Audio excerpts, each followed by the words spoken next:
আগরতলায় সহকারী হাইকমিশনে হামলার ঘটনায় দেশের বিভিন্ন স্থানে বিক্ষোভ। ভারতীয় টিভি সম্প্রচার বন্ধ চেয়ে হাইকোর্টের রিট। জুলাই স্মৃতি ফাউন্ডেশনের গঠনতন্ত্র, নির্বাহী পরিষদ ও আয় ব্যয়ের হিসাব অনুমোদন। এখন পর্যন্ত জমা পড়েছে ১০৭ কোটি টাকা। গাজীপুরের ৩ ফসলি জমিতে বেআইনি ইটভাটা, বিপন্ন পরিবেশ, দ্রুত ব্যবস্থা নেওয়ার আশ্বাস জেলা পরিবেশ দপ্তরের। ১০০ বছরেও আধুনিকতার ছোঁয়া লাগেনি গৌরীপুরের রেলওয়ে জংশনে। জরাজীর্ণ প্ল্যাটফর্ম আর জনবল সংকটে যাত্রীদের দুর্ভোগ।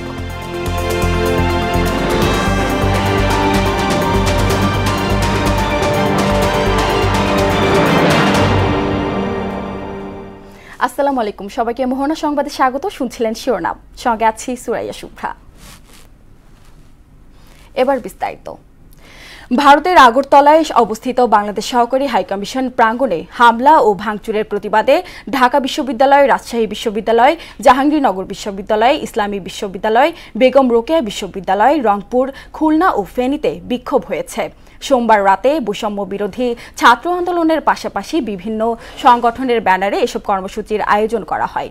এদিকে ঢাকা বিশ্ববিদ্যালয়ের শিক্ষার্থীরা রাজু ভাস্কর্যের পাদদেশে জড়ো হয়ে বিক্ষোভ করেন। এরপর একটি মিছিল বের করা হয়। দেশে ভারতীয় টিভি চ্যানেলের সম্প্রচার বন্ধ চেয়ে হাইকোর্টে রিট দায়ের করা হয়েছে। সোমবার সুপ্রিম কোর্টের আইনজীবী এখলাস উদ্দিন ভূঁইয়া হাইকোর্টের সংশ্লিষ্ট শাখায় রিটটি দায়ের করেন। তিনি জানান, চলতি সপ্তাহে রিট আবেদনটির ওপর শুনানি হতে পারে।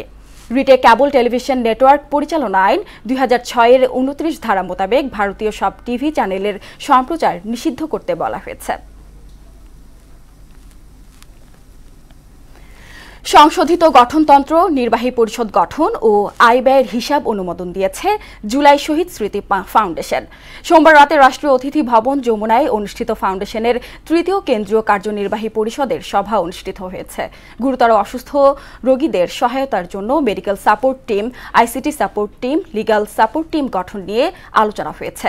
এতে আয় ব্যয়ের হিসাব অনুমোদন পায়। ৩০ নভেম্বর পর্যন্ত ১০৭,৭৫,৬১,২৪০ টাকা জমা হয়েছে জুলাই স্মৃতি ফাউন্ডেশনে।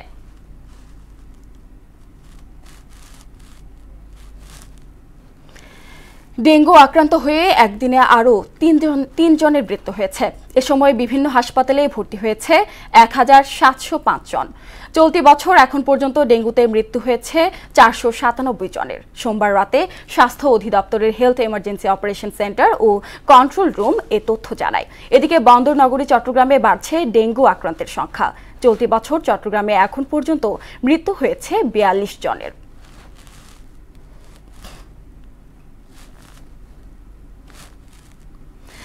গাজীপুরের কালিয়াকৈরে সরকারি নিষেধাজ্ঞা অমান্য করে ৩ ফসলি জমিতে গড়ে উঠেছে অসংখ্য ইটভাটা। কয়লার পরিবর্তে জ্বালানি হিসাবে পোড়ানো হচ্ছে কাঠ। এতে বিপন্ন হচ্ছে পরিবেশ।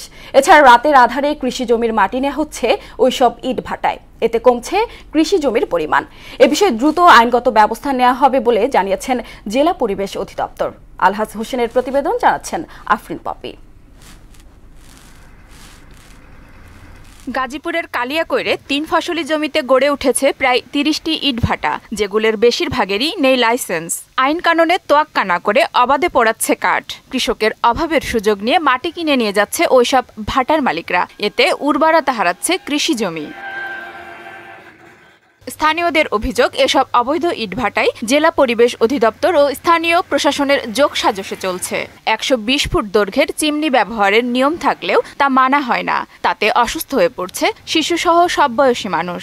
ধোয়ার কারণে আমরা ঠিক মতন এই জায়গায় বসবাস করাই আমাদের দায়ী হয়ে পড়ছে। ইটের ভাটায় ঘনবসতির মধ্যে ঘরের ক্ষতি হয়, গাছগাছড়ার ক্ষতি হয়, জমির ফসল নষ্ট হয়, শ্বাসকষ্ট হয়, বাচ্চাদেরও শ্বাসকষ্ট হয়। অভিযোগ অস্বীকার করে ভাটা মালিক সমিতির সাধারণ সম্পাদক বললেন, সরকারের নির্দেশনা অনুযায়ী ভাটা চলে।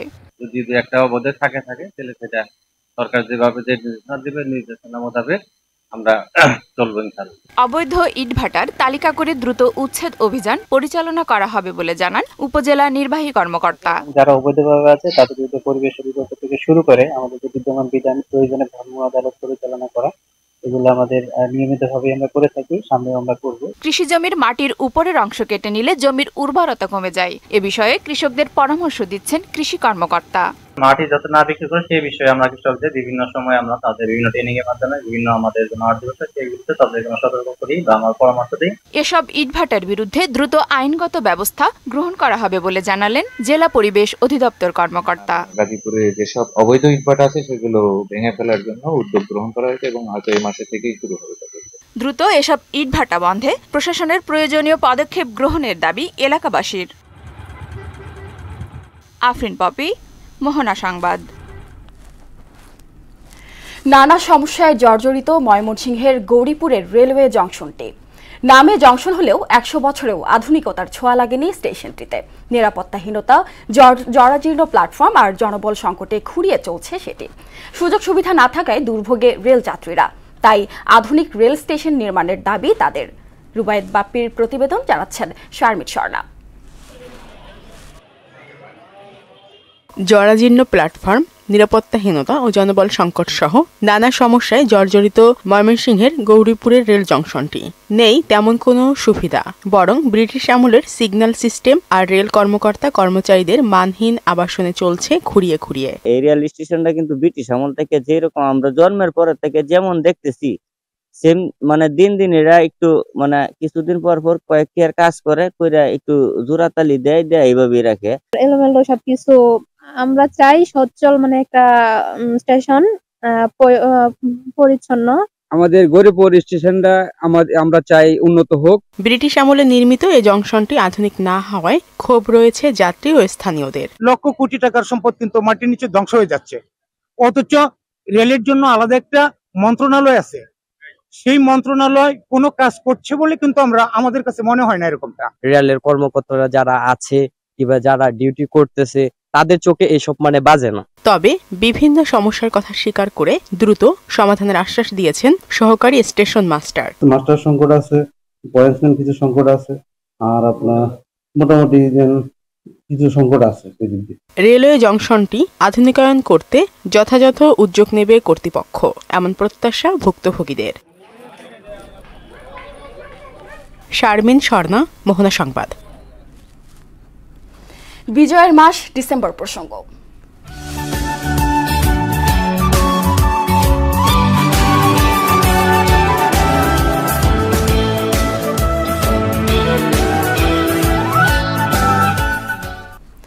পরাজয় নিশ্চিত বুঝতে পেরে ৭১-এর ৩রা ডিসেম্বর ভারতের কয়েকটি শহরে বিমান হামলা চালায়।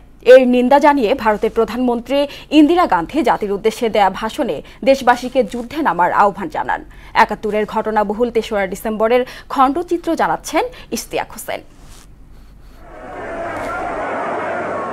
মুক্তিযোদ্ধাদের সাঁড়াশি আক্রমণে দিশেহারা হয়ে পড়ে পাকিস্তানি বাহিনী। একে একে বিভিন্ন এলাকায় পরাজয়ের খবরে উদ্বেগ ছড়ায় ইসলামাবাদে। ৭১-এর এই দিনে কলকাতায় অবস্থান করছিলেন ভারতের প্রধানমন্ত্রী ইন্দিরা গান্ধী। সে সময় ভারতের কয়েকটি শহরে বিমান হামলা চালায় পাকিস্তানি বাহিনী। দ্রুত দিল্লিতে ফিরে ইন্দিরা গান্ধী জাতির উদ্দেশ্যে ভাষণ দেন। পাকিস্তানি হামলার নিন্দা জানিয়ে দেশবাসীকে যুদ্ধে নামার আহ্বান জানান তিনি।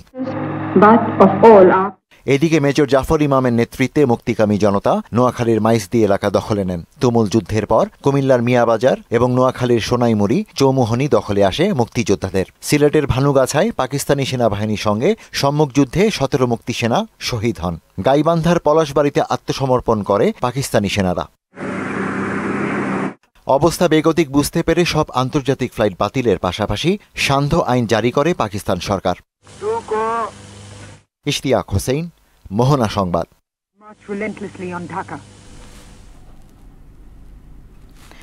ঠাকুরগাঁও পাখানাদার মুক্ত দিবস আজ।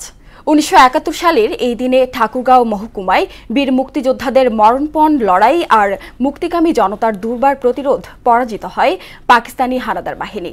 এদিন ভোরে ঠাকুরগাঁও শহরে লাল সবুজের পতাকা উড়ান মুক্তিযোদ্ধা ও সর্বস্তরের জনগণ। তখনই সর্বত্র ছড়িয়ে পড়ে মুক্তির উল্লাস। বিধান চন্দ্র দাসের প্রতিবেদন জানাচ্ছেন তাহসিন তারিন। ৭১-এর ১৫ এপ্রিলের পর ঠাকুরগাঁও এলাকায় শুরু হয় হত্যা, ধর্ষণ, নির্যাতন, লুটপাট আর বাড়িঘরে অগ্নিসংযোগের ঘটনা। ১৭ এপ্রিল জগন্নাথপুর গড়েয়া সুখানপুকুরি এলাকায় হিন্দু সম্প্রদায়ের কয়েক হাজার মানুষকে স্থানীয় রাজাকাররা মিছিলের কথা বলে পাথরাজ নদীর তীরে ব্রাশ ফায়ার করে হত্যা করে। মিছিল করতে যেতে হবে, বাস বলে খাওয়া দাওয়া করে যাই না, ওটার সুযোগে নেই, এখনই যেতে হবে, ওইভাবে ধরে নিয়ে চলে আসলো। যখন গুলি করে তখন আর কি আমার গুরুবের নগলা বলতেছে বলে চলো ফ্রি বাড়ি যাই, মরবো না বাঁচবো, দেশতে মরবো।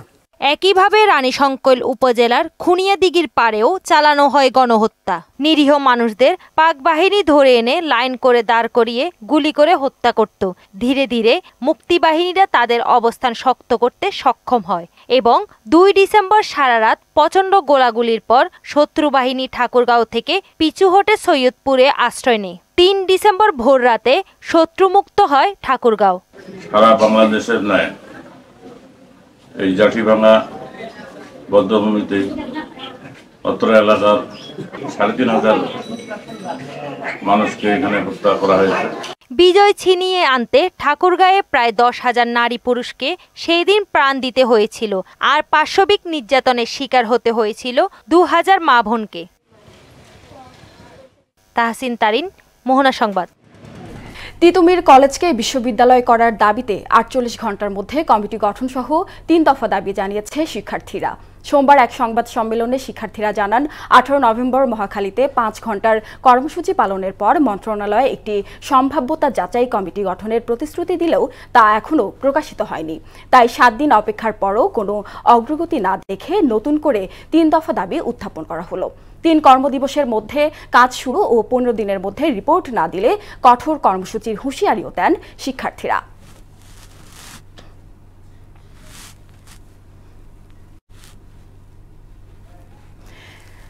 দেশের বাইরের খবর।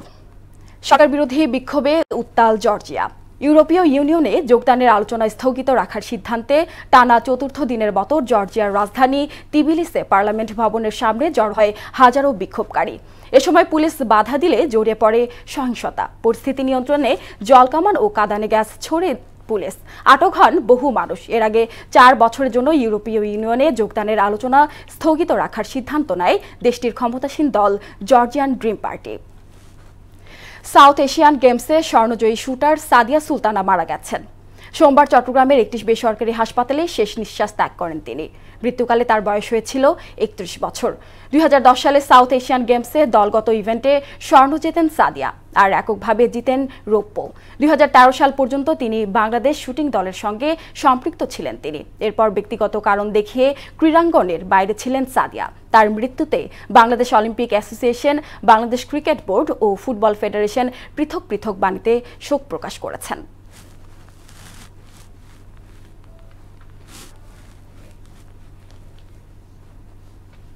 দর্শক, এই পর্যায়ে সবাইকে আমন্ত্রণ জানাচ্ছি সংবাদপত্রের পর্যালোচনা ভিত্তিক পত্রিকার চোখে দেশ অনুষ্ঠানে।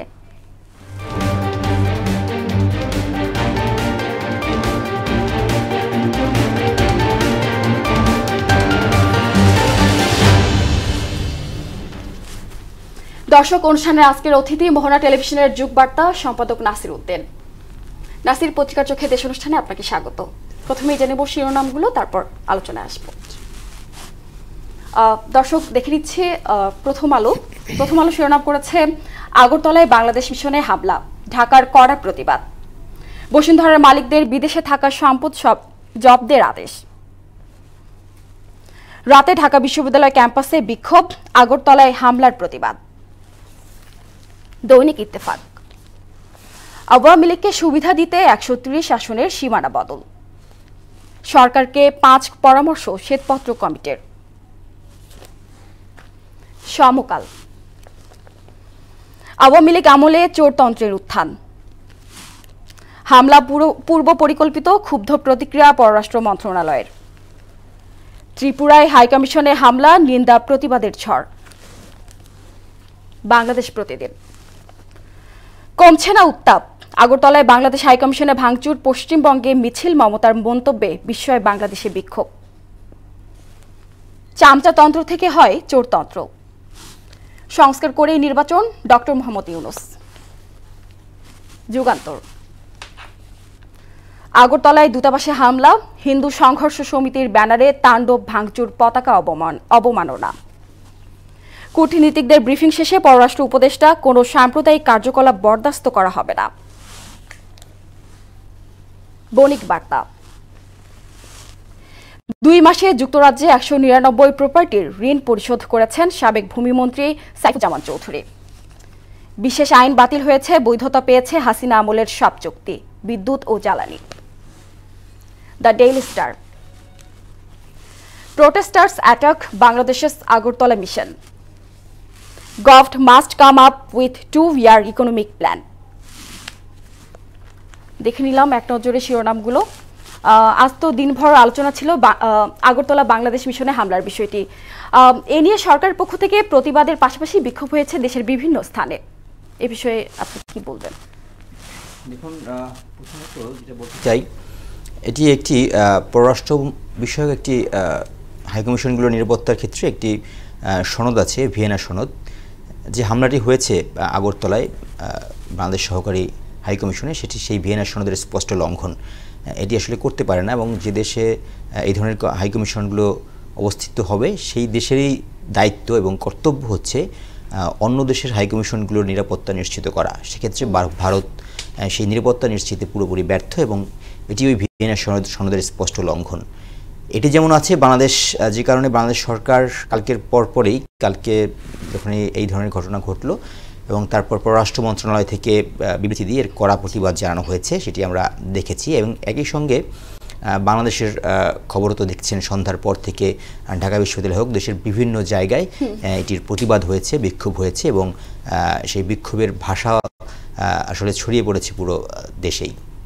এটি হওয়াটা খুবই স্বাভাবিক, কারণ যে ইস্যুতে হামলা হচ্ছে, ভারতীয় হাইকমিশন কিংবা ভারতে যে ধরনের অবস্থান এই মুহূর্তে তারা নিয়েছে, সেটি মূলত এখনও পর্যন্ত মনে হচ্ছে কেবলমাত্র ভারতীয় মিডিয়ায় কি খবর প্রকাশ করলো তার উপরে ভিত্তি করেই নেওয়া হচ্ছে। এখানে বাংলাদেশের এই মুহূর্তে যেটা উচিত, এবং গতকালকে সেটা করেছেও পররাষ্ট্র মন্ত্রণালয়, বিভিন্ন দেশের কূটনীতিকদের তারা ব্রিফ করেছে যে বাংলাদেশের বর্তমান অবস্থা কী, সেই অবস্থা তারা তুলে ধরেছে। এটা আরও ব্যাপক আকারে করা উচিত, এবং ভারত যে ভিন্ন পথে শুধুমাত্র তাদের মিডিয়ার প্রচারিত খবরের ভিত্তিতেই সিদ্ধান্ত নিচ্ছে, অবস্থান নিচ্ছে, সেটি তাদেরকে বোঝানো উচিত এবং বলা উচিত, এবং সেটি তাদের পাশাপাশি আন্তর্জাতিক যে দেশগুলো আছে তাদেরকে বলা উচিত বাংলাদেশে আসলে যে ধরনের ঘটনা ভারতীয় মিডিয়ায় দেখানো হচ্ছে সেটির প্রেক্ষাপটটা না। তারা আমন্ত্রণ জানানো উচিত যে বাংলাদেশে কী হচ্ছে দেখে যাওয়া উচিত।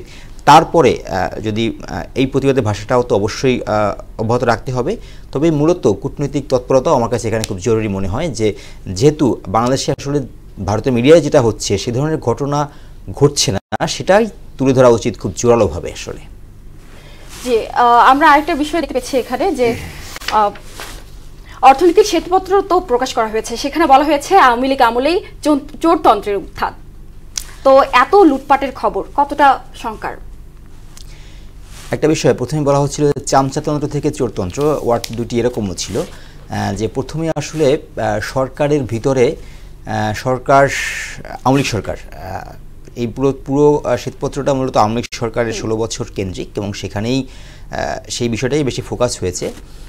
সেখানে চোরতন্ত্র হওয়ার আগেও, মানে চুরির বড় ঘটনাগুলোর আগে এখানে শুরু হয়েছে কিছুটা হচ্ছে মানে চামচাতন্ত্র যেটাকে বলা হয় সেটা শুরু হয়েছে। অর্থাৎ দলের ভিতরে যারা সুবিধাভোগী আছে, দল এবং সরকারের ভিতরে যারা সুবিধাভোগী আছে, তারা সরকারের বিভিন্নভাবে কাছে গিয়ে সরকারের বিভিন্ন মেকানিজমকে তারা কন্ট্রোল করে শুরু করেছে। সেই কন্ট্রোলের পর থেকে শুরু হয়েছে সেই টাকা পাচার, যেটাকে একটু নেগেটিভভাবে বলা হচ্ছে চোরতন্ত্র, সেটা শুরু হয়েছে। এবং সেই পাচারের যে ঘটনা আমরা গতকালকেও এই অনুষ্ঠানে বলছিলাম, যে 15 বছরে 28 লাখ কোটি টাকার সম্পদ পাচার হয়েছে বাংলাদেশ থেকে।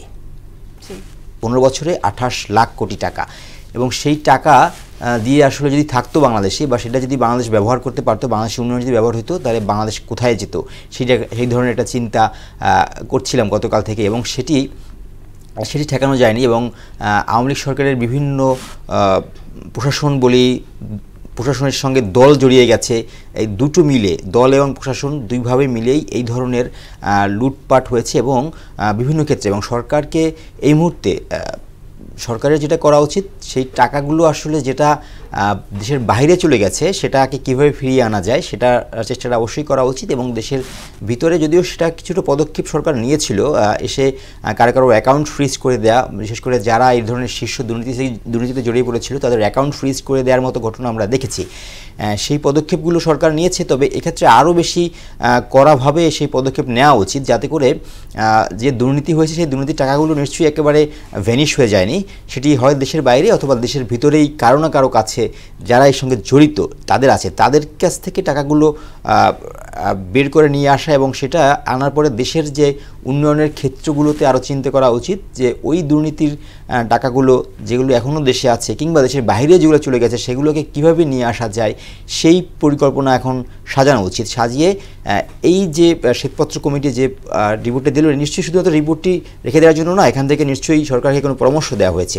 সেই পরামর্শগুলো 5টি পরামর্শ কথা বলা হয়েছে। সেই পরামর্শগুলো বড় অংশই ছিল মূলত কিভাবে এগুলোকে আরও ইউটিলাইজ করা যায়, যে সম্পদগুলো বেহাত হয়েছে, যে সম্পদগুলো সরকারের কাছে থাকা উচিত ছিল, যেগুলো সরকারের কাছ থেকে অন্য হাত হয়ে চলে গেছে, সেই সম্পদগুলোকে আরও কিভাবে ইউটিলাইজ করা যায় দেশের স্বার্থে, মানুষের স্বার্থে, সেই ধরনের পরামর্শ এখানে উঠে এসেছে এবং সেটি কি সরকারকে দেখা উচিত যাতে করে বাংলাদেশের এই এখন যে কিছুটা ধরেন অর্থনৈতিক মন্দাভাব, অর্থনৈতিক সমস্যা, অর্থনীতিতে বিশৃঙ্খলাও বলা যায়, ব্যাংকিং খাতে অনেক ধরনের সমস্যা আছে, এই অনেক সংকটের ভিতরে কিন্তু বাংলাদেশ এখন যেতে হচ্ছে। সেই সংকটগুলো মোকাবেলার ক্ষেত্রেও আমি মনে করি যে যেগুলো আসলে দুর্নীতির মাধ্যমে যে টাকাগুলো বেয়াত হয়েছে সরকারের কাছ থেকে সেগুলোকে ফিরিয়ে নিয়ে এসে উন্নয়নের কাজে কিংবা নীতিগত কাঠামো, প্রশাসনিক কাঠামোকে ঢেলে সাজানো, অন্যান্য কাজে বিভিন্ন ধরনের খরচের জায়গা আছে, সেগুলোতে সরকারের এখন অবশ্যই জোর দেওয়া উচিত, এটা আমার মনে হয় আসলে। জি, সামনের নির্বাচন অনেক কঠিন হবে, তারেক রহমান একটি কথা বলেছে, এটা নিয়ে একটু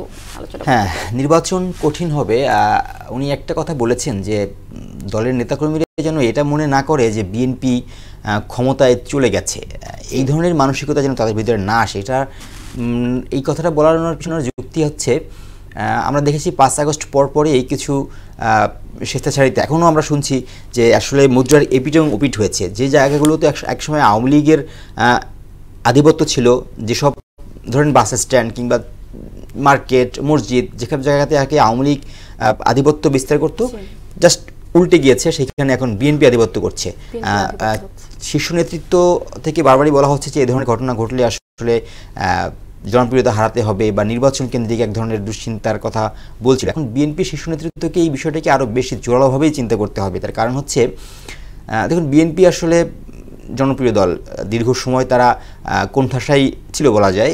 সেই কোণঠাসা অবস্থা থেকে তারা এক ধরনের হয়তো মুক্তির আনন্দ এবং জুলাই বিপ্লবের সবচেয়ে বড় বেনিফিটেড বিএনপি, কারণ তারা যে আন্দোলনটাকে চেষ্টা করছিল গত 16 বছর ধরে, তারা অবিরত যে কথাগুলো বলে আসছিল এবং সরকারের পতনের দাবিও তারা তুলে আসছিল, সেই যে গ্রাউন্ডে তারা দাবি তুলেছিল সেই গ্রাউন্ডের দাবিটা আসলে প্রতিফলিত হয়েছে ছাত্র আন্দোলনের মাধ্যমে, যে কারণে বিএনপি এখন ফ্রন্ট সাইডে চলে এসেছে এবং বাংলাদেশের এই মুহূর্তে রোল প্লে করা সবচেয়ে বড় রাজনৈতিক দল বিএনপি। রোল প্লে করা, আমি বলছি রোল প্লে করা, মাঠের রোল প্লে করা সবচেয়ে বড় রাজনৈতিক দল এই মুহূর্তে বিএনপি।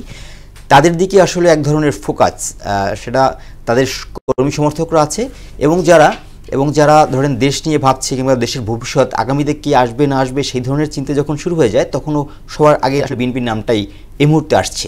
কারণ বলছিলেন যে রোল প্লে করা সবচেয়ে বড় রাজনৈতিক দল এই মুহূর্তে বিএনপি, যে কারণে বিএনপির কর্মকাণ্ডের দিকেই মানুষের চোখ থাকে। এখন বিএনপি যদি তাদের সেই কর্মকাণ্ডকে দিয়ে মানুষের মন জয় না করে মানুষকে আরও ধরেন দ্বিধায় ফেলে দেয় যে এই দল ভবিষ্যতে কীরকম করবে, তারা ক্ষমতায় আসার আগেই যদি ক্ষমতার স্বাদ ভোগ করতে চায়, তখন মানুষের ভিতরে নেগেটিভ চিন্তা হতে পারে, যে কারণে তার হাইকমান্ড অর্থাৎ তারেক রহমান এই মুহূর্তে বিএনপির হাইকমান্ড তিনি রাশ টানার চেষ্টা করছেন এবং সেটি তিনি একটা কথা বলছিলেন আসলে কালকে, এবং বলেছে এখানে ইত্তেফাক একটি শিরোনাম করেছে যে আওয়ামী লীগকে সুবিধা দিতে 130 আসনের সীমানা বদল।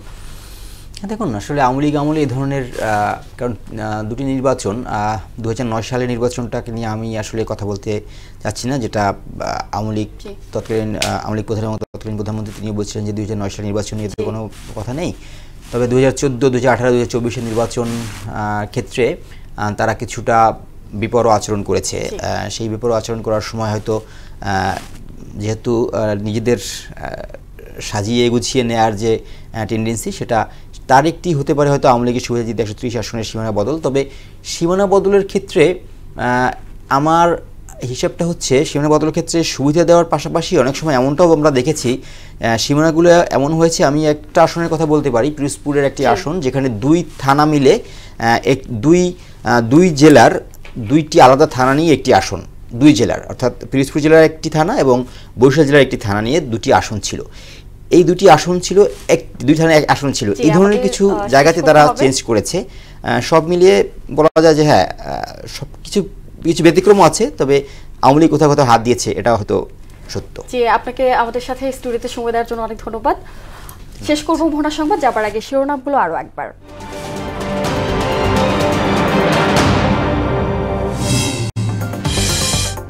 আগরতলায় সহকারী হাইকমিশনে হামলার ঘটনায় দেশের বিভিন্ন স্থানে বিক্ষোভ, ভারতীয় টিভি সম্প্রচার বন্ধ চেয়ে হাইকোর্টের রিট।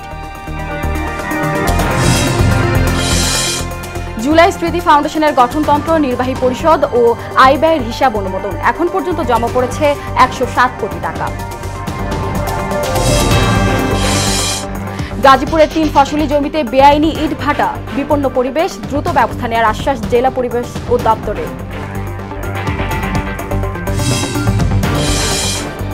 এবং 100 বছরেও আধুনিকতার ছোঁয়া লাগেনি গৌরীপুরের রেলওয়ে জংশনে, জরাজীর্ণ প্ল্যাটফর্ম আর জনবল সংকটে যাত্রীদের দুর্ভোগ।